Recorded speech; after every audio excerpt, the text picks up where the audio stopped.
എങ്ങനെ പഠിപ്പിക്കാതിരിക്കണമെന്ന് ആലോചിക്കുന്ന ഈ കാലഘട്ടത്തിൽ നിന്ന് വ്യത്യസ്തമായി എങ്ങനെ പഠിപ്പിക്കണം, എങ്ങനെ ഗുരുശിഷ്യബന്ധം ഊട്ടി ഉറപ്പിക്കണം, എങ്ങനെ അവരെ വിജ്ഞാനമുള്ളവരാക്കി മാറ്റണം എന്നും പഠിപ്പിക്കുന്ന ഞാൻ പഠിപ്പിക്കാത്ത ഒരുപാട് അധ്യാപകരുണ്ടായിരുന്നു. ഞാൻ അവരെ ആരെയും ഓർക്കുന്നില്ല.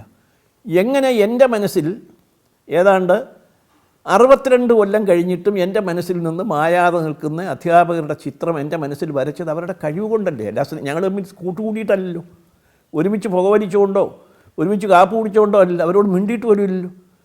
ഈ ആർ ബാലകൃഷ്ണപിള്ള ഇന്നത്തെ ആർ ബാലകൃഷ്ണപിള്ള ആകുമെന്ന് അന്ന് എന്നെ പഠിപ്പിച്ച ആർക്കെങ്കിലും സ്വപ്നം കാണാൻ പോലും കഴിയില്ല. കാരണം എൻ്റെ കോളേജിലെ പോക്കൊക്കെ ആ രീതിയിലായിരുന്നു. പഠിക്കാനല്ല വരുന്നത്, സംഘടനാ പ്രവർത്തനത്തിനാണ്. ഞങ്ങളൊക്കെ പഠിച്ച കാലമെന്ന് പറയുന്നത് അധ്യാപകനും വിദ്യാർത്ഥിയുമായിട്ടൊരു ആത്മബന്ധം ഉണ്ടായിരുന്നു.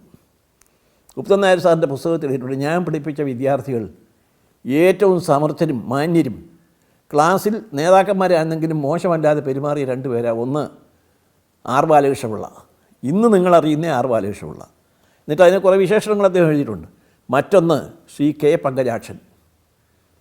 അദ്ദേഹത്തിൻ്റെ പുസ്തകം ഇപ്പോഴും ഔട്ട് ഓഫ് പ്രിൻ്റ് ആണോ എന്ന് എനിക്കറിയില്ല. കെ പങ്കജാക്ഷൻ. അപ്പോൾ താൻ പഠിപ്പിച്ച കുട്ടികൾ ഉയർച്ചയിലേക്ക് വന്ന കുട്ടികളെക്കുറിച്ച് അദ്ദേഹത്തിന് അന്നേ ബോധ്യമുണ്ടായിരുന്നു. അദ്ദേഹം അതിന് അഭിമാനം കൊള്ളുന്നു. ഇന്ന് എത്ര പേർക്ക് അങ്ങനെ അഭിമാനം കൊള്ളാൻ കഴിയും?